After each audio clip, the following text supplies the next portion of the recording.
April 4th, 2013. A little after 1 a.m.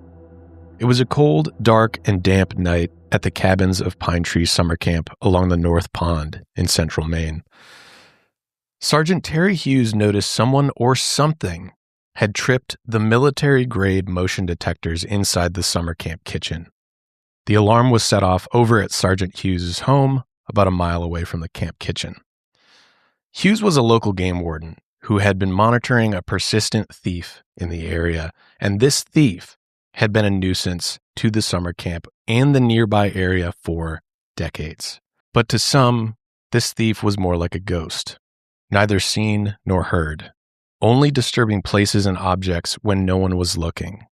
Food and batteries would simply disappear. Fresh propane tanks would be gone by morning. Some locals thought they were losing their minds.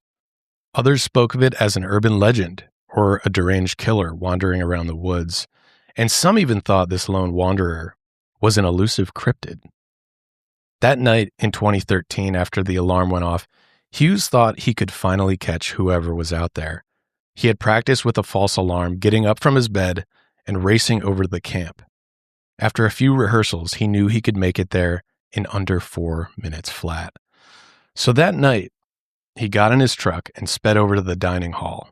He took a look through the back window where he spotted the urban legend in the flesh. He was surprised to see not a hairy cryptid or a deranged killer, but a tall, clean-shaven man in his 40s, pale, with thinning hair, skinny, and wearing big eyeglasses outdated by a few decades. A penlight hung from around his neck, and he wore an expensive Columbia jacket, a ski hat, fresh Land's End jeans, and a pair of very nice boots. He packed various supplies into his backpack while Hughes phoned a Maine State Trooper, Diane Perkins Vance, who had also been trying for several decades to catch the thief. And this thief was known as the North Pond Hermit. But Diane would not get there in time. Hughes watched as the mysterious man exited the building with a backpack full of goodies. When the man stepped outside, Hughes pulled up his flashlight, blinding the man in the dead of night. With his other hand, he aimed his .357 Magnum and ordered the man to get on the ground. He thought the man was possibly a military vet and maybe armed. The man complied immediately, face down. A few pieces of candy fell out of his pockets. No weapons were found. Diane Perkins Vance soon rolled up, handcuffed the burglar, arrested him, and placed him in a chair, and they noticed he had several scabs across his arms. "What's your name?" they asked. A simple question. He didn't answer.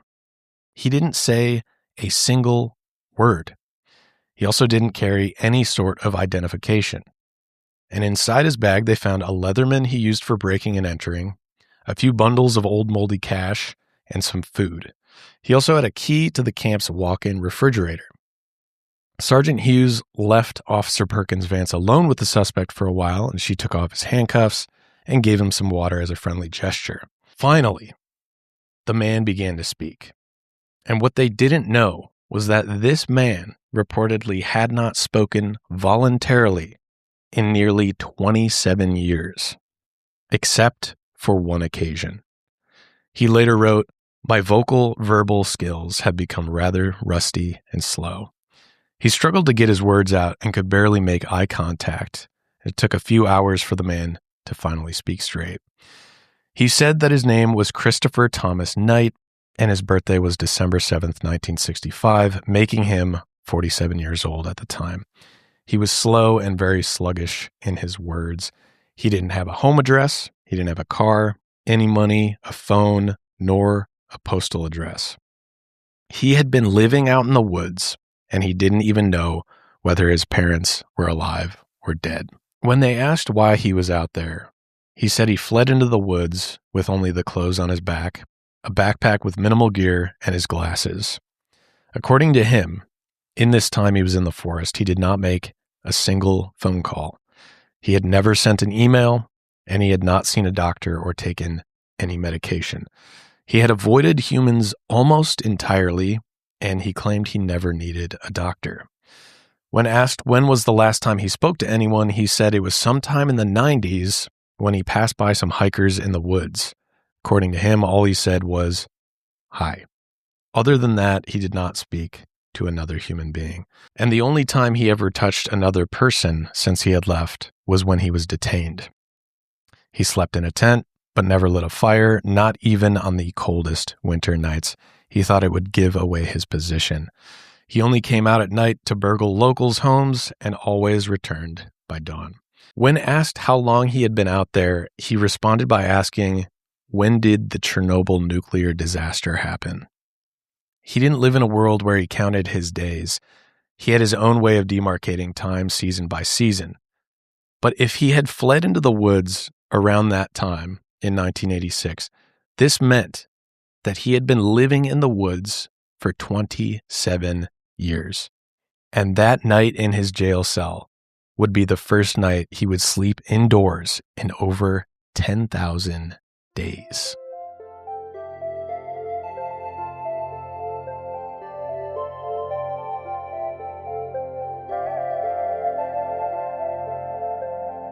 Welcome to Do Geese See God, a palindrome term podcast where I cover true stories, bizarrities, wonders, and folklore from across the world and back. And welcome back to another episode of my personal passion project.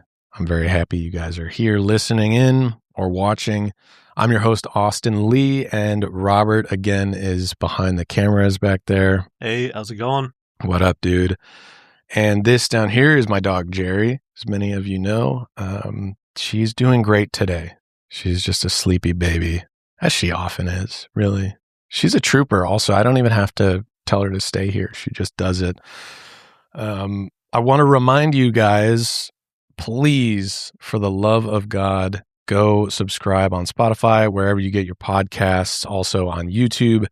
And if you really want to support the show, hop on over to the Patreon where I'll be doing stuff like Q&As, merch in the future, hopefully, and whatever else you guys want. I'm kind of all ears for what extra content you guys want me to bring you guys. But really, my God, I'm not above begging. We're really trying to get this show off the ground. And if we want this train to keep chugging, I need some coal in the furnace. Now we can move on and pretend that money doesn't exist. And for this episode, we'll be covering the true story of Christopher Knight, one of the most famous hermits in modern history. But we'll also be touching, it's certainly a feat what he did, but we'll also touch on his flaws and the suspicion surrounding his achievement, if it was all legit, and the overall response to his isolation of 27 years, because some of the locals didn't have a lot of great things to say about him. And for this episode, I actually read the book about him, which was titled The Stranger in the Woods, The Extraordinary Story of the Last True Hermit by Michael Finkel. This was published in 2017. And I know in the previous episode, I just talked a bunch of crap about listening to audiobooks. And I'll admit, I actually listened to the audiobook of this, and it was really great. It's a short read, or a short listen, I should say. And this guy, Michael Finkel, he's done extensive research on Christopher Knight, and he exchanged letters with him. He even visited him while he was in jail. And he was really the only person who was from the press to ever interview Christopher, because he did not like speaking to people. So quite impressive that this guy somehow, for lack of a better word, weaseled his way into speaking to Christopher Knight. This was the only guy to do it, so I got to give him a massive, massive shout out here. Michael Finkel, go read that book. I got it from my local library. Shouts out to the local library. Go support it. Highly recommend it. If this episode interests you at all and you want to know a little bit more, just go read that book. It's awesome. But where Michael Finkel and I differ is that I don't share quite the same opinions about Christopher.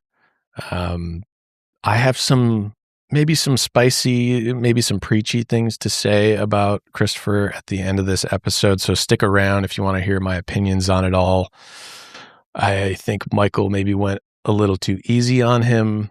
He threw in some of the critiques, but we'll get to digest it here, and then I'll bring up some of my opinions by the end. It took me a while to come around to my own opinions too, because this story is so complex, and you also learn to empathize with Christopher a bit.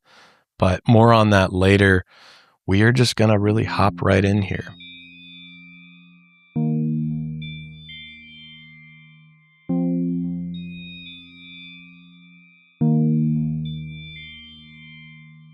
We are going to start from the very beginning with Christopher Thomas Knight. He was born on December 7th, 1965 in central Maine in the community of Albion.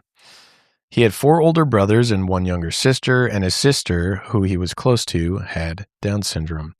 His mother, Joyce, raised the children, and his father, Sheldon, was a Navy veteran who served in Korea and worked in a creamery. He had been described as introverted. The family lived in a 2-story farmhouse on 60 acres of wooded land, and Chris described his family as country people. He and his brothers built sheds, huts, and stoves on the property, and one hut was turned into a deer blind. So pretty semi-rural area out here. The family was very, very private. They were lower middle class, but also incredibly smart.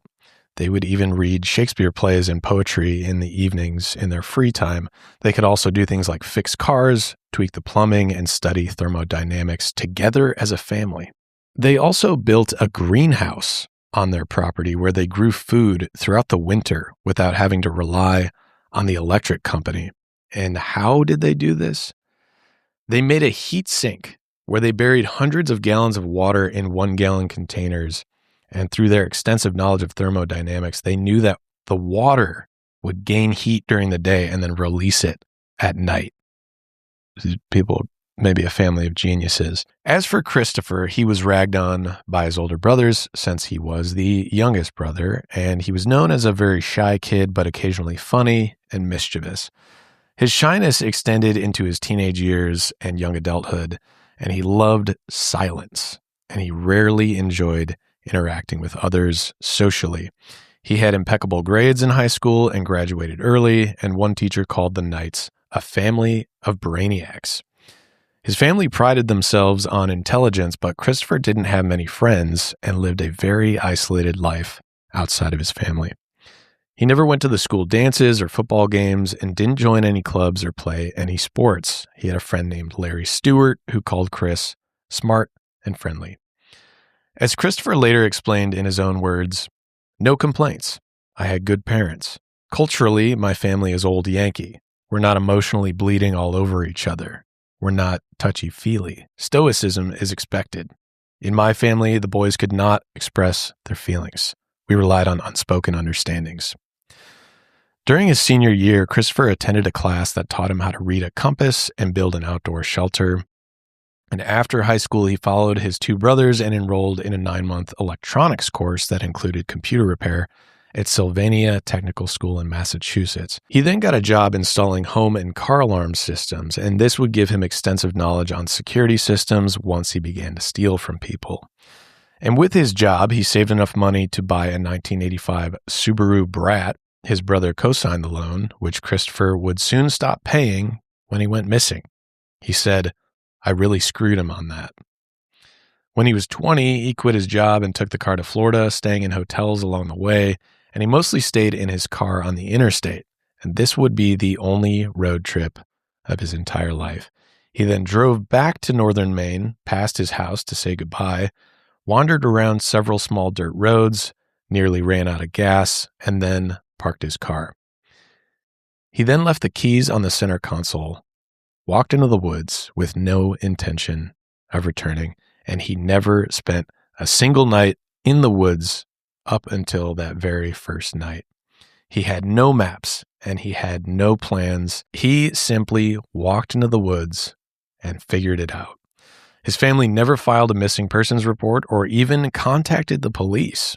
Apparently, the police were not surprised by this since the family was a very matter-of-fact family who always kept to themselves. According to the author Michael Finkel, he believed the family had worried about Christopher when he disappeared, but they didn't want to involve the authorities because they were extremely private people. When asked why he had left it all, Christopher once claimed he didn't even have a reason, and he could not explain why. It was a mystery even to him, and he claimed that the question of why bored him. In that moment, he left behind the human race and lived in the woods for almost 3 decades. But not exactly. Christopher did not live in the remote wilderness. He was very much in an area surrounded by people in the Belgrade Lakes area. And although it was sparse, there were plenty of crisscrossing dirt roads, towns, and small houses, and he would rely on these people and properties to survive. He wandered around for nearly 2 years, following the natural glacier-carved valleys and camping in one spot for about a week or two, until he eventually built this little encampment, which he would live in for the rest of the time he was out there. He set it up on a 220-acre piece of private property in a region with several hundred cabins and small towns. He wasn't exactly in the middle of nowhere. He was actually only 45 minutes away from the house where he grew up. And the closest cabin was only a few hundred feet from the spot that he picked out. There were also plenty of cross-country skiers that traveled through the area in the winter, but still, somehow, not a single person stumbled across his encampment. You might ask, how is this possible for being out there for 27 years? Well, the forest where his encampment was located was called the Jaye by locals, and it is incredibly dense with boulders and trees with no walking paths or roads. Not even deer trails could cut through this.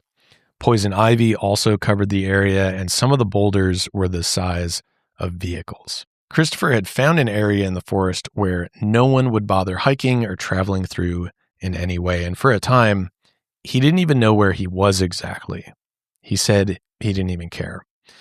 As we know, though, Christopher was an incredibly smart man, so I wouldn't be surprised if he took his time understanding the area and finding that place with the least amount of foot traffic, even by animals. Even though he said, he didn't know where he was and he didn't care, I would assume that Christopher at least had a pretty good understanding of his surroundings. His encampment was about the size of a bedroom, surrounded by very large boulders, and the boulders kept the wind and bugs away, and a canopy of trees above kept the sun out. After he was done reading magazines like the National Geographic, Cosmo, Vanity Fair, People, and Playboy, he would then bind these magazines up with electrical tape and bury them, and this is what he called bricks. These bricks not only leveled the ground, but they also helped drain the water beneath his tent when it rained. It's pretty impressive. He slept on a metal bed frame that was stolen from the Pine Tree summer camp, and he also stole a box spring mattress and sleeping bags. He borrowed a camp canoe and hauled everything across the pond before returning the canoe to its original spot, and he cast pine needles across the canoe to make it look like it hadn't been used recently. He placed that bed inside a simple camping tent covered by several layers of brown tarps. He then spray painted his setup with various forest colors for camouflage because he didn't want anyone finding him. And he even spray painted his garbage bins and cooking pots. Over time, he had fitted sheets and several sleeping bags for warmth because the winter is incredibly brutal out there, which we'll get into later. He set up a bathroom area fitted with toilet paper and hand sanitizer. He also had a wash area with things like detergent, soap, razors, and shampoo. And weirdly, he loved using Axe body spray. I'm not sure why he would need that, unless it was just for his own stench, for his own sanity. He didn't want to smell himself because he's not really near anyone. Maybe the only thing he could find at the summer camps was Axe body spray. I don't know. But in his bathroom area, there was no mirror, which also meant he was possibly shaving without a mirror, which is hard. But his cooking area included a Coleman propane grill, a frying pan, and a barrel for sitting down. Over time, he stole hundreds of propane tanks, and he ended up burying many of them at the edge of his campsite. He also set up a rainwater collection system made of a tarp. He stored about 60 to 90 gallons of water at any given time, which is impressive. He would filter it through a coffee filter, but then he said when it turned green, he would use it for laundry instead. Surrounding the encampment, he used the trees for storage areas, drying lines, and a place for his tools. During his isolation, he never told anyone where he lived, and he never kept a journal or took any photographs. He didn't document anything. He said, "I'd rather take it to my grave." And he found journals. This is what he said. He said he found journals dishonest, which I have some opinions on this later. I'm not sure if he's being honest here, but we'll talk about that a little bit later on. So those are the ins and outs of his campsite, but you got to wonder, where was he getting all his food, and what was he doing throughout his days? So in those early days, he tried foraging for food at first, but he ended up eating roadkill so he wouldn't starve to death, which is incredibly dangerous to do, obviously.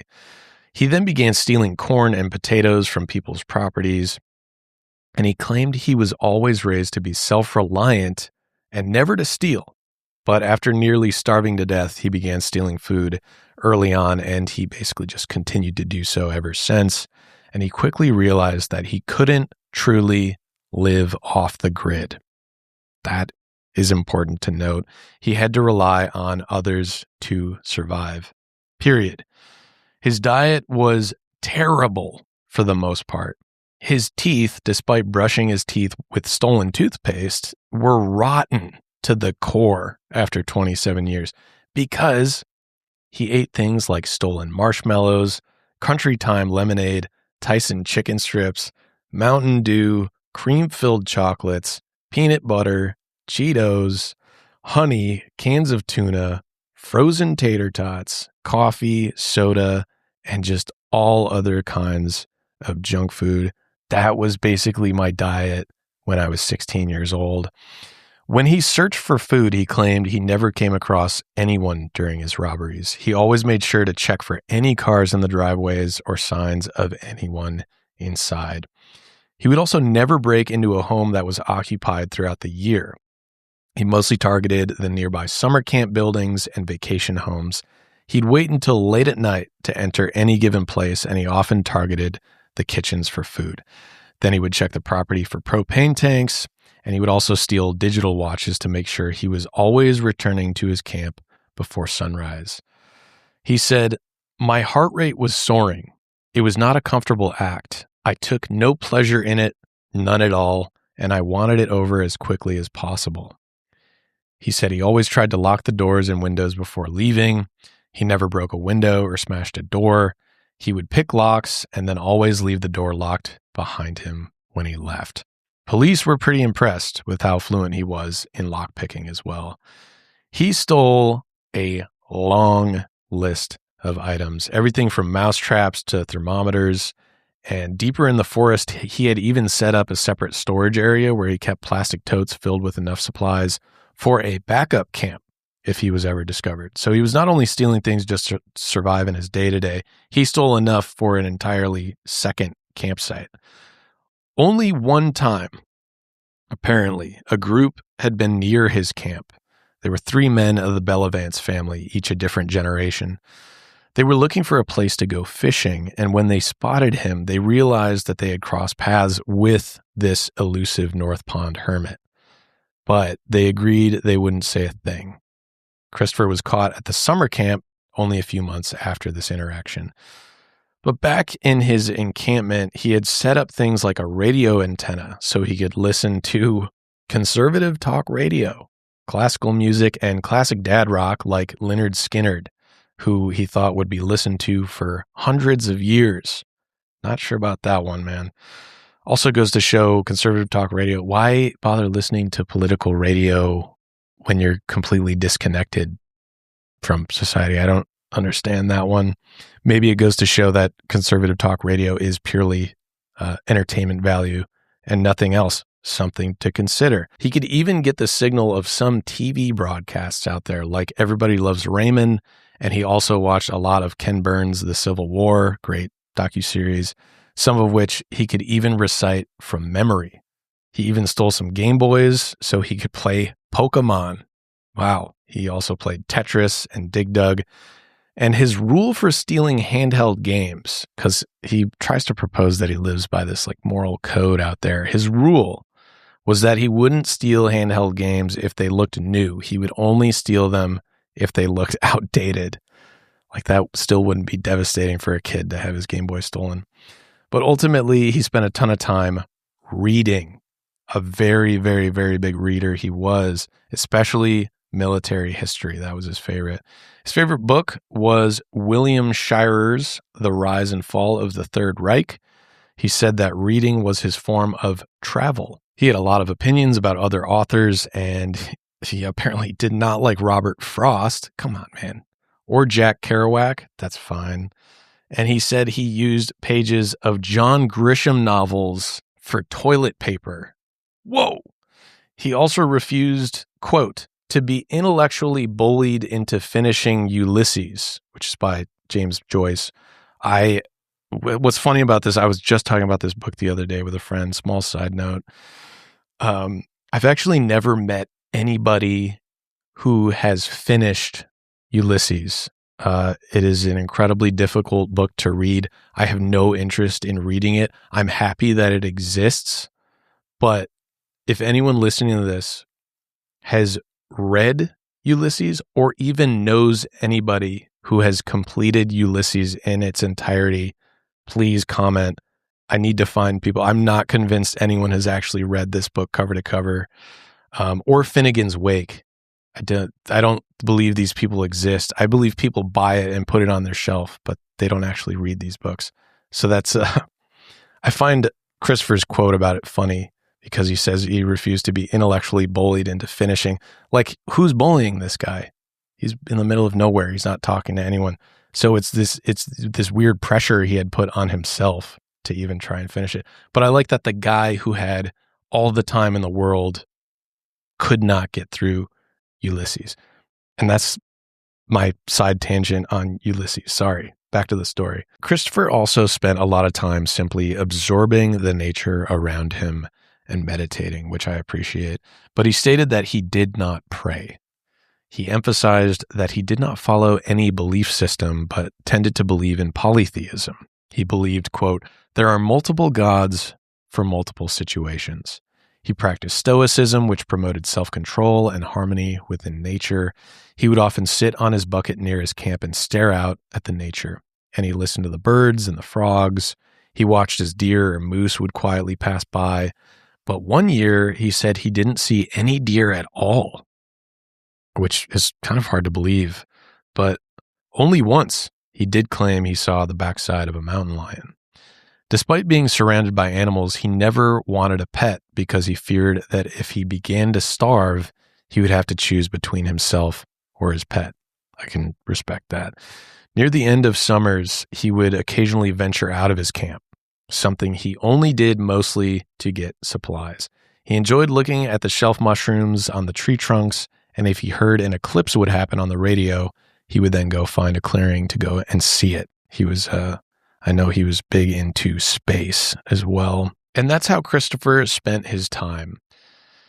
But it's important to remember that he was only allowed these opportunities to meditate, to read, to play Pokemon, to watch Everybody Loves Raymond, because meanwhile, he's just a leech and he's just stealing from everybody nearby. And it's important to remember that. So we're going to dive into his act of stealing, because according to Christopher, he always struggled with the morality of stealing, knowing it was wrong, but continuing to do so. He said, I stole. I was a thief. I repeatedly stole over many years. I knew it was wrong, felt guilty about it every time, yet continued to do it. David Prohl, who had a vacation cabin in the area that had been broken into over 50 times, said, my grandkids thought I was losing my mind. Others noticed wood shavings near cabin windows and scratches near door frames. Besides that, Christopher didn't leave a single trace, other than the obvious supplies and food that were missing. Christopher would steal boat batteries, frying pans, and winter jackets. A 10-year-old kid once had all his Halloween candy stolen. A family once lost an entire freezer's worth of chickens. I feel for that kid with Halloween candy. That's a bummer. Not to mention that the pine tree camp where he was caught stealing a bunch of food at the top of the episode, this was a summer camp for children and adults with physical and developmental disabilities, which, look, I'm not trying to call out Michael Finkel because he's done a lot of great research, but I think he left that tidbit out. I don't know. When residents noticed their property was missing, they'd contact police, but there was nothing they could do. The thief was like a phantom in the night. Fingerprinting and foot searches always led to dead ends. In a 2002 homeowners meeting, about 100 people attended, and a question was raised. Who had experienced a break-in or theft at their property? 75 of the 100 attendees raised their hands. Locals began changing their locks and installing advanced alarm systems, but nothing helped. Out of desperation, some residents would leave notes begging for the culprit to leave their property alone. One even mentioned that the hermit could write down what he needed and the resident would go out and get it for them, but no reply was ever left. One of the locals would screw all of their doors and windows shut with 50 sheets of plywood and 1,000 screws. And this was basically the only way to make sure the thief could not get in.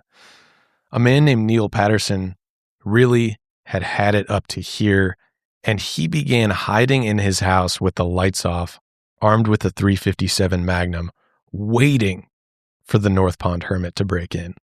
One summer, Neil stayed up every night for 2 weeks straight, hoping to catch this guy, but he never did.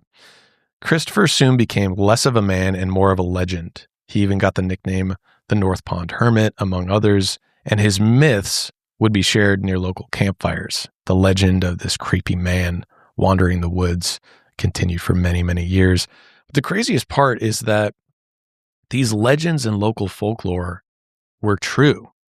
There literally was a single man, a weird hermit, living in the woods, stealing people's belongings, moving under the dark of night, and avoiding all detection.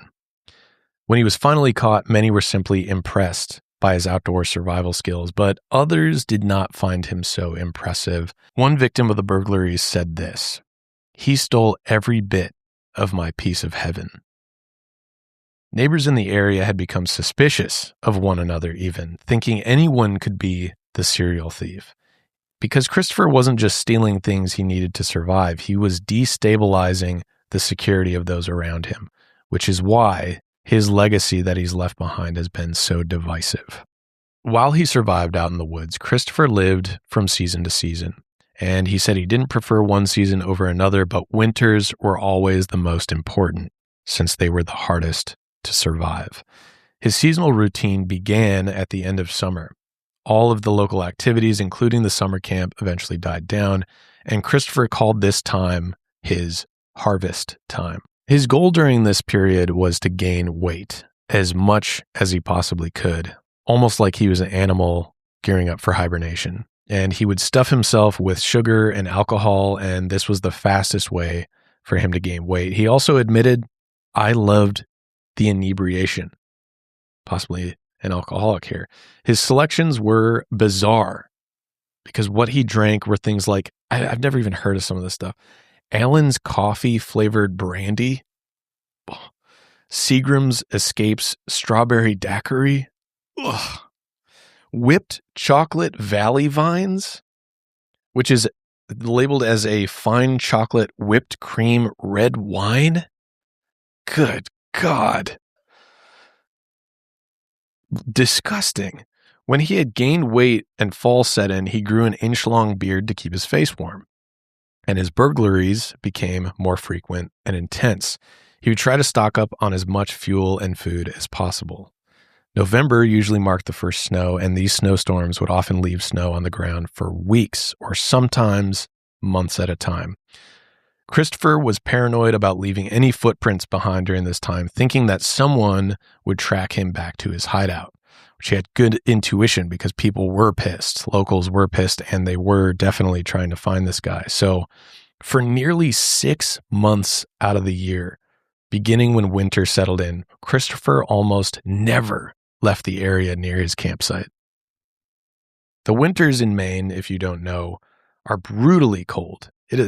Maine is way up there, but Christopher survived for 27 winters without a single instance of frostbite. And that is incredible. When he was near death during the winters, he would meditate to get through it.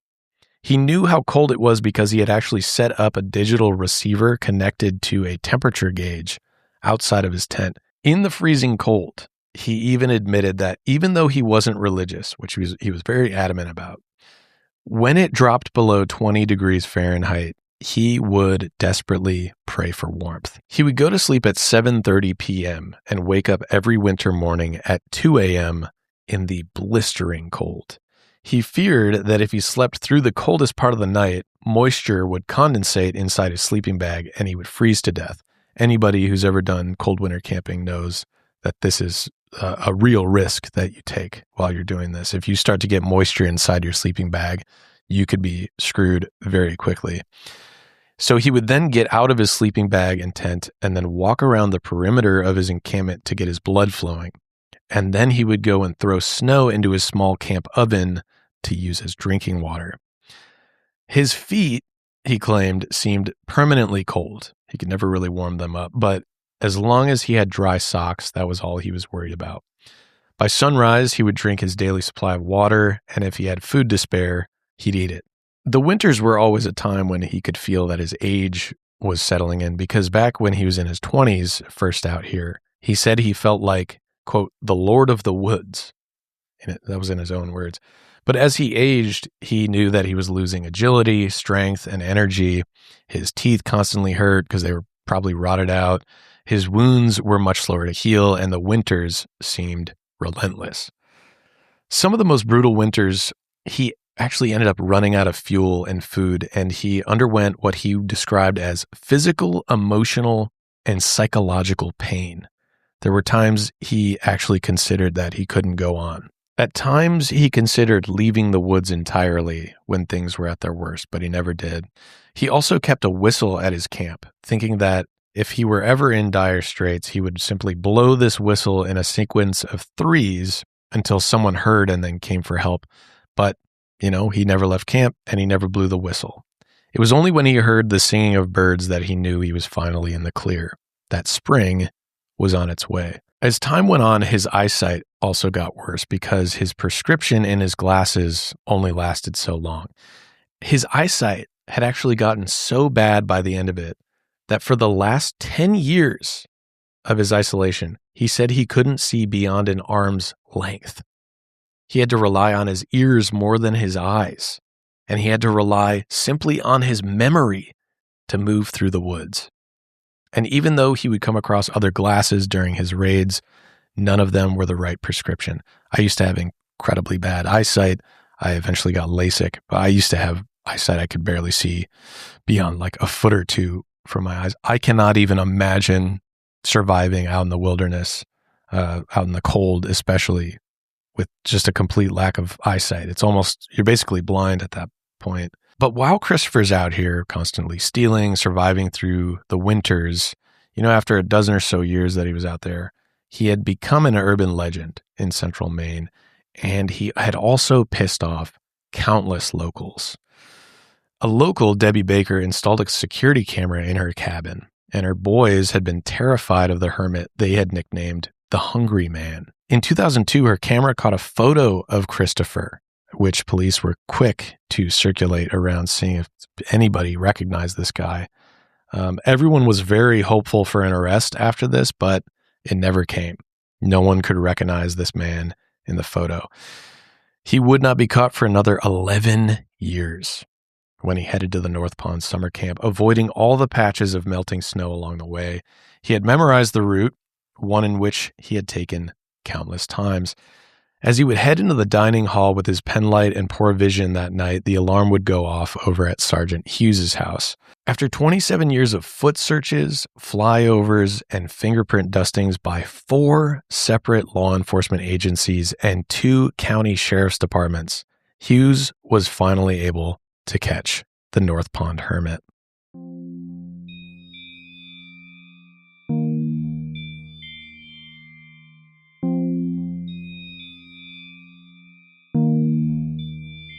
Before his arrest on April 4th, 2013, Christopher had no criminal record. But after his arrest, he confessed to about 40 robberies every year he had been living in the woods. So by that math, that's more than 1,000 break-ins in total. He said he only entered buildings if no one was there, and he admitted to stealing things like food, batteries, kitchenware, propane tanks, beer, camping gear, a few other loose odds and ends, watches, etc., books. He was reportedly never violent and never carried a weapon. He was charged with burglary and theft before being sent to Kennebec County Jail in Augusta. And meanwhile, public opinion was completely divided on what to think of Christopher Knight, the North Pond Hermit. After his arrest, he was arguably the hottest topic throughout the entire state, but he did not say one single word to the public. Some were quick to defend his actions and said they should pool a fund to support Christopher moving back into the woods. After hearing his story, some locals didn't even believe him. They claimed he had some kind of help or stayed inside vacant cabins throughout the winter, but according to Christopher, he was adamant that he never once stayed inside, not even to use the bathroom or the shower. At most, he said he used a microwave to thaw out some meat. For many, obviously, it's hard to believe that Christopher never needed medical care.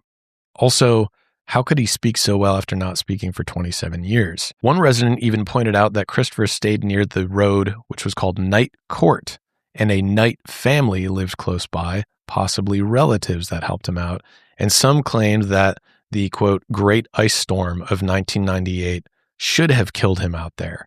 In one survey, about 80% of North Pond residents believed that Christopher was lying about his story.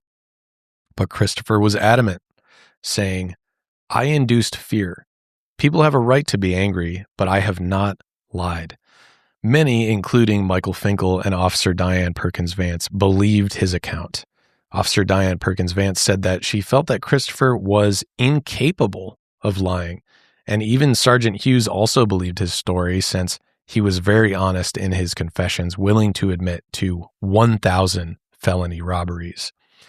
Christopher had never injured himself severely enough to need a doctor, apparently. His encampment and his clothes stank like he had never had assistance. Plus, vocal cords don't wear out if you don't use them. So that kind of negates the other argument. And that last name of Knight is very common, especially even in that area.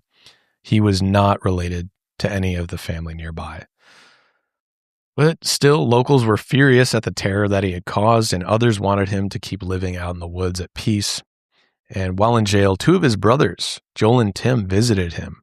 They hadn't seen him in decades. He didn't even recognize either of them at first, and it wasn't until Joel laughed that he began to recognize him.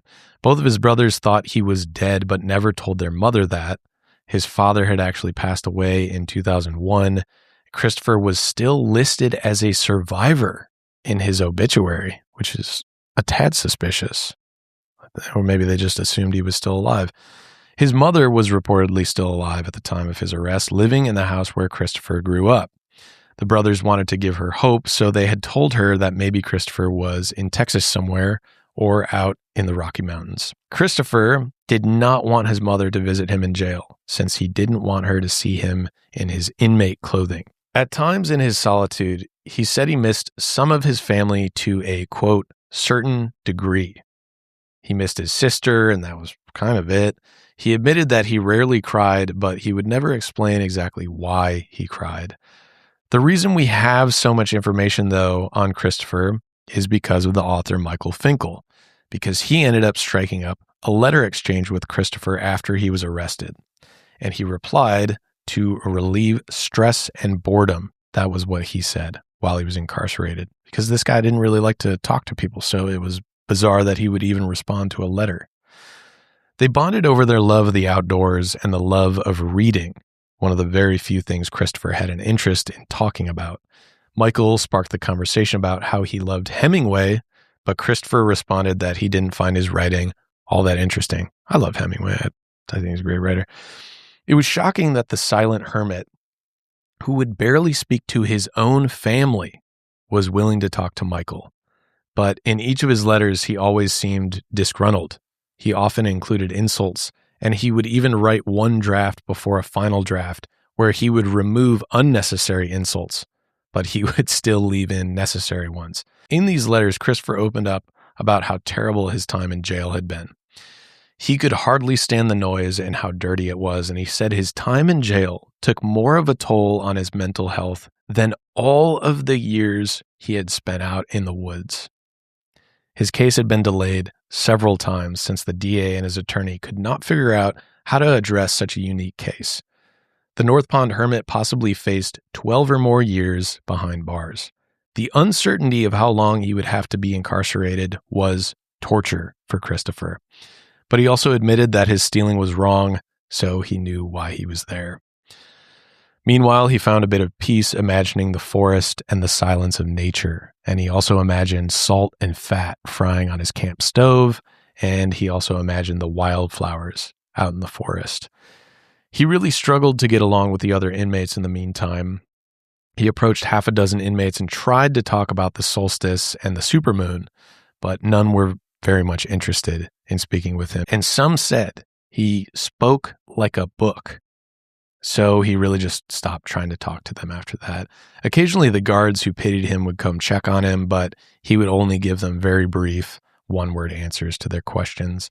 He quickly returned to his old state of silence as a defensive move, and really silence was normal and comfortable to him, and he even noticed how other inmates respected his silence in an odd way. Eventually, Christopher stopped writing Michael, and his last letter made it seem like his mental health had declined significantly. After 4 months, he said more damage had been done to his mental health than all the time he had spent out in the woods, and he described jail as bedlam. Michael eventually went to visit him at the Kennebec County Jail. Although he seemed uninterested by his visit, he had also lost a lot of weight. After a long moment of silence, he told Michael, "Some people want me to be this warm and fuzzy person, all filled with friendly hermit wisdom, just spouting off fortune cookie lines from my hermit home." After almost 7 months in jail, on October 28th, 2013, as a part of a plea deal, Christopher Knight pled guilty to 13 counts of burglary and theft. He received a 5-year prison sentence with all but 7 months suspended and 3 years probation. Almost all of his 7-month sentence had already been served since he had waited so long in jail while the DA and his attorney argued over the case. In the end, even the prosecutor agreed that a long sentence would be cruel in his case because they could see that he was suffering greatly while incarcerated. In his sentencing, Christopher was ordered to meet with the judge every Monday, call his case manager every day, seek psychological counseling, avoid alcohol, and find employment or go back to school. It was understood that if he violated any of the above, he would face up to 7 years in state prison. He was also fined $2,000 about to be paid to his victims, whom he could not contact. After his release, a week later, he was underweight and had a big beard. He went to live with his mother, and he appeared disinterested in talking to anyone, like always. But just before leaving, he told Michael Finkel that he missed the forest. And he said this, "I don't know your world, only my world, and memories of the world before I went into the woods. What is life today? What is proper? I have to figure out how to live. Sitting here in jail, I don't like what I see in the society I'm about to enter. I don't think I'm going to fit in. It's too loud, too colorful. The lack of aesthetics, the crudeness, the inanities, the trivia." He thought that once he re-entered society, he would be seen as a madman. He didn't like the label of crazy, and as a devout follower of Stoicism, he considered himself clear-headed and rational. He also told Michael that true hermits don't write books, they don't have friends, and they don't answer questions. The only reason he said that he spoke to Michael was for practice. In one of his final interviews, he told Michael some of what he learned over the years, and he said this, "I did examine myself. Solitude did increase my perception, but here's the tricky thing. When I applied my increased perception to myself, I lost my identity. With no audience, no one to perform for, I was just there. There was no need to define myself. I became irrelevant. The moon was the minute hand, the seasons the hour hand. I didn't even have a name. I never felt lonely. To put it romantically, I was completely free. I get why people say he spoke like a book sometimes. The only advice he gave to Michael was to get enough sleep. Ain't that the truth? He added a bit more. What I miss most is somewhere between quiet and solitude. What I miss most is stillness. He explained to Michael that he had watched a shelf mushroom grow for years near his camp and wondered if it was still there.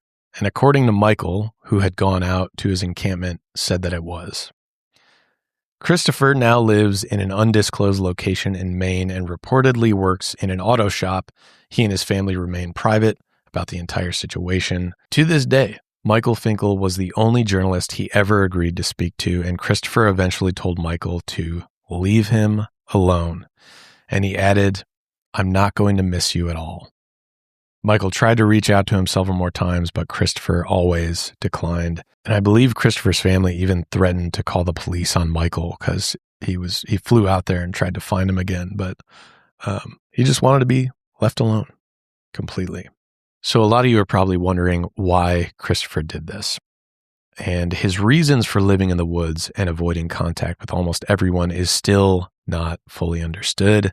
According to Michael Finkel, Christopher did not flee into the woods for religious purposes, out of protest, or out of any artistic or scientific reason. And remember, he never documented any of his experience in any way. So why did he leave? It's still a bit of a mystery, but Christopher said that in all those 27 years, he never felt alone. If anything, he felt deeply connected to everything else in the world. He felt as one with the natural world. But Michael Finkel believes that Christopher simply wasn't happy with living his life around others. He wanted to be happy and alone, and he felt like he didn't fit in with the rest of the world. His life was fulfilled only out in the woods. Michael Finkel could relate, saying, "Sometimes when I'm driving in my car with my 3 kids fighting in the back and I'm late for an appointment, stuck in traffic, and the radio is blaring bad news, a thought runs right through my heart and soul. It's not Knight who's crazy, it's the rest of us. Maybe the operative question isn't why Chris left society, but why the rest of us don't." Christopher told him that everyone was looking for happiness and contentment, and when he set up his encampment out in the woods, he was finally in a place he felt content. He felt at peace in this silence. But even still, he didn't really know why he did it. There was no specific cause. Some suspect there was abuse in the home, or there was alcoholism involved, or Christopher was fleeing to avoid his sexuality, but he denied all of it. There was simply no reason that he could give. His desire to be alone was possibly genetic. This is a theory. If you have low levels of oxytocin, a hormone connected to higher sociability, and high levels of vasopressin, this might lead to low needs for affection. Everyone needs some kind of affection for the most part, but Christopher's needs might have been close to zero, if not zero. Christopher had undergone a mental health evaluation while incarcerated, and the report stated that he was an alcoholic and also potentially had a now outdated diagnosis of Asperger's, which is now classified under autism spectrum disorder. They noted above average intelligence and sensitivity to motions, sounds, and light. He also did not like anyone touching him.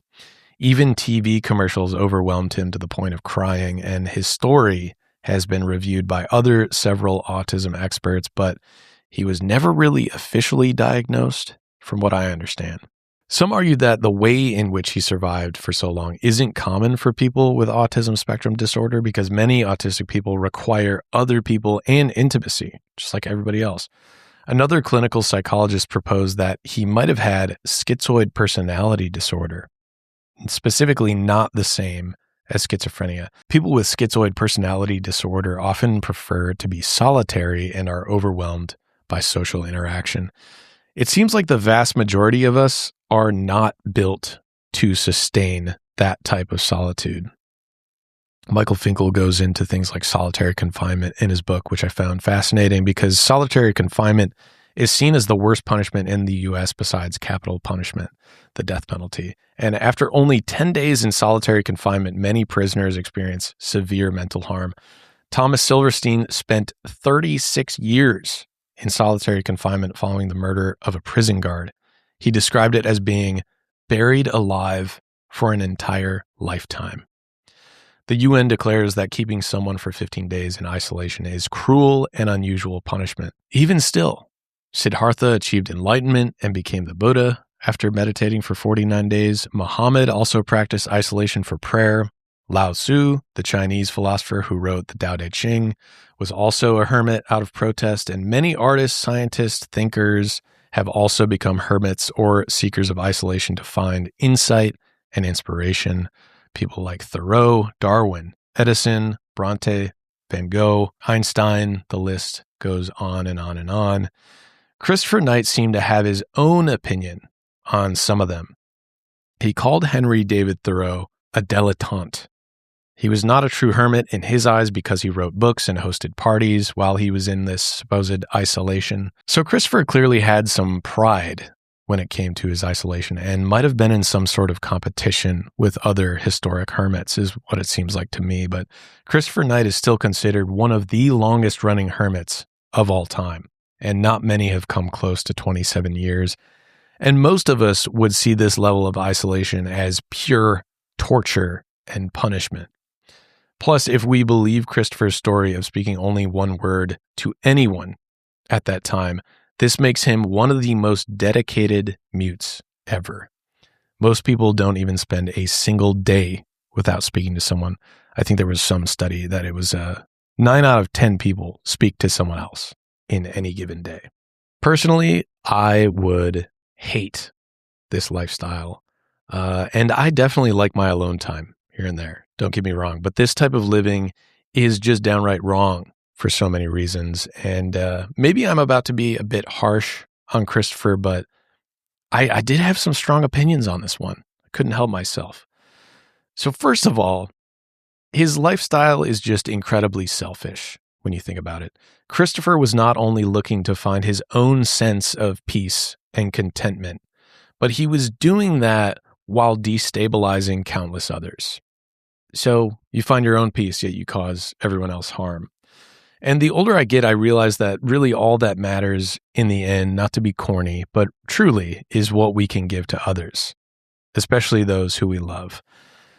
And it's not about taking what we can for ourselves. We should be able to find peace and contentment in giving, not taking, which is what Christopher was doing. And in my opinion, really giving, that's what makes a better world. So no matter how well-read Christopher was, how intelligent he was, it seemed like he was some form of savant, some form of genius, really. He seemed to not understand the basics of human existence. And my second point here is that it's just completely hypocritical. He got to go live his life barely disconnected from society, yet he was leeching off of society for nearly 3 decades, and on top of that, terrorizing the people that he's stealing from. So this story, it might have been a bit different if he was truly self-reliant, if he did things like he hunted his own food, grew his own crops, made his own supplies. But even then, to pass the time, he's still a hypocrite. He needed music, TV, radio, and then stole some Game Boys. All the things, all this artwork and content that were produced by the rest of the world, one that he thought he was disconnecting from. So he clearly wasn't disconnecting from it at all.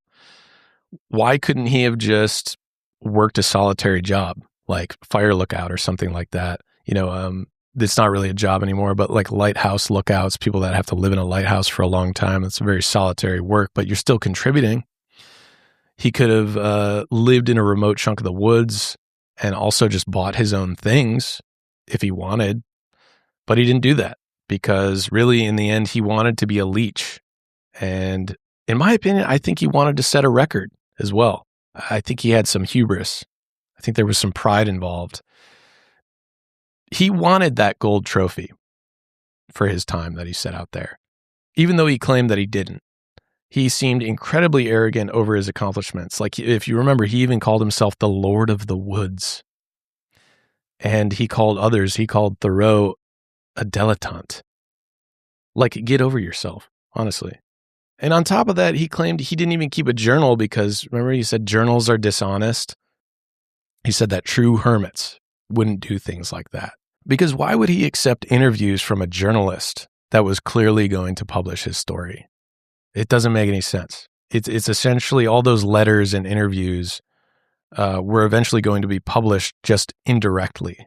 In a way, those letters were his journal entries. So I don't think he's really the purest hermit like he tried to make himself out to be. And his story is only impressive because he survived. But it's also like it's self-inflicted. It's not like a plane crashed and he had to survive out there for 27 years. You did this to yourself. You walked into the forest, right? I think survival stories are more impressive when you need to survive in a place maybe against your will. Those are true survival stories. I don't think this is really a survival story.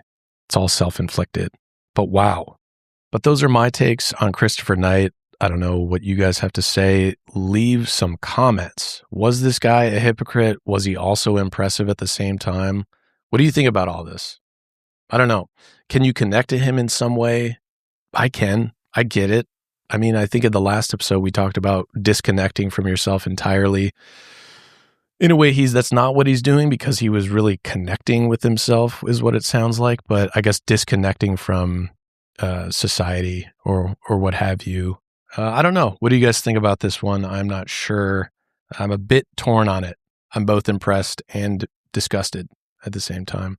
But the physical media pick, keeping with tradition here, for this episode is my all-time favorite book, 100 Years of Solitude, not 27 Years of Solitude, 100 Years of Solitude by the great writer, Gabriel Garcia Marquez.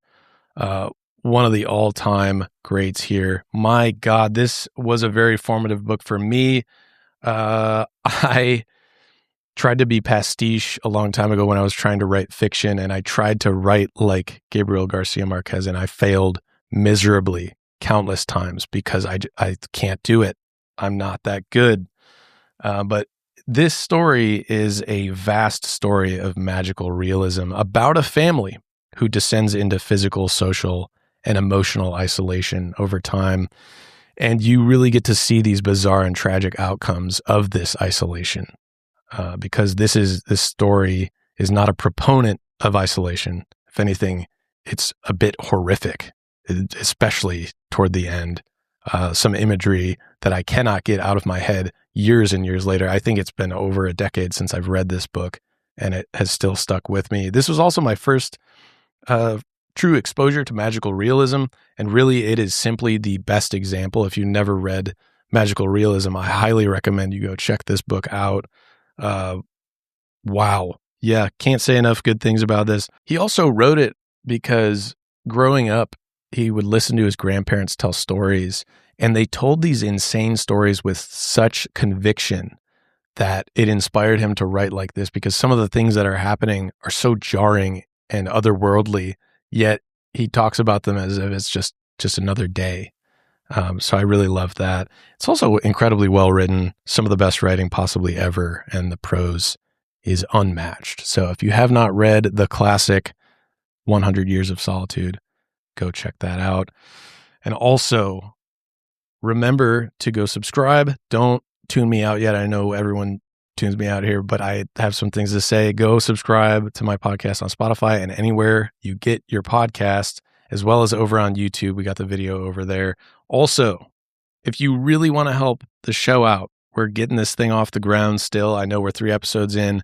Go check out the Patreon where you can contribute directly to this show. You can fund this show directly, and I'll be doing some cool stuff with it. Q&As.